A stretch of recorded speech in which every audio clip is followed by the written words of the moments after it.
Hello everyone.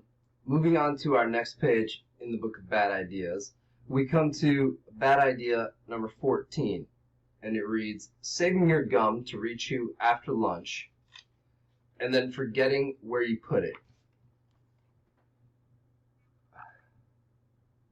So there you can see that she has gotten the gum all over the car and stretched everywhere, all over everything.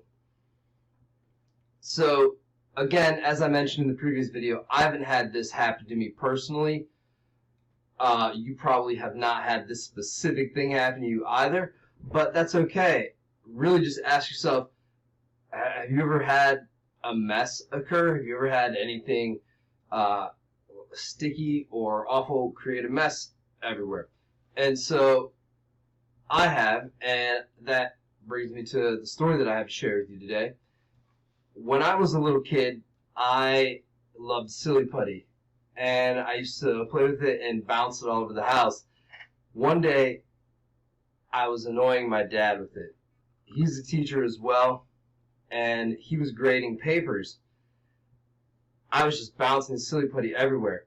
He got up and he asked me to stop, and I defied him. I looked at him, and I slowly raised the silly putty in my hand, and I bounced it again, sent it bouncing all over the place, and he yelled at me to stop again. I didn't. I ran. I grabbed it. I bounced it one last time, and then I lost it, to be honest. But I stopped because I no longer had the silly putty in my possession. I couldn't continue. My dad, being happy that the noise had ceased, headed back to grade his papers. He did this for an hour, maybe two, and eventually, when he got up, the seat cushion stuck to his behind. It slowly peeled off and plopped to the ground, leaving this big green strand of silly putty stretched between the seat cushion and his butt. He was not pleased with me. He had been sitting in it for so long that the silly putty really ground into the fabric of the chair and his pants. I ruined his pants.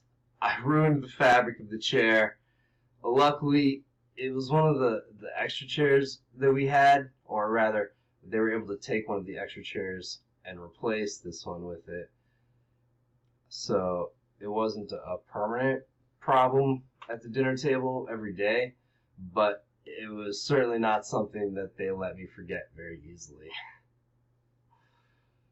So I hope that these stories have helped you to make some connections and have some aha moments that cause you to think of things that have happened in your own life that you could maybe write down.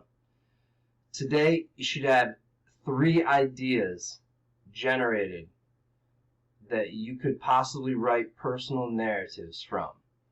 So that is your assignment. Please make sure that you have accomplished that. If you have any questions, please feel free to contact me or Miss Lynch if you're in her room, and we'll help you to the best of our ability.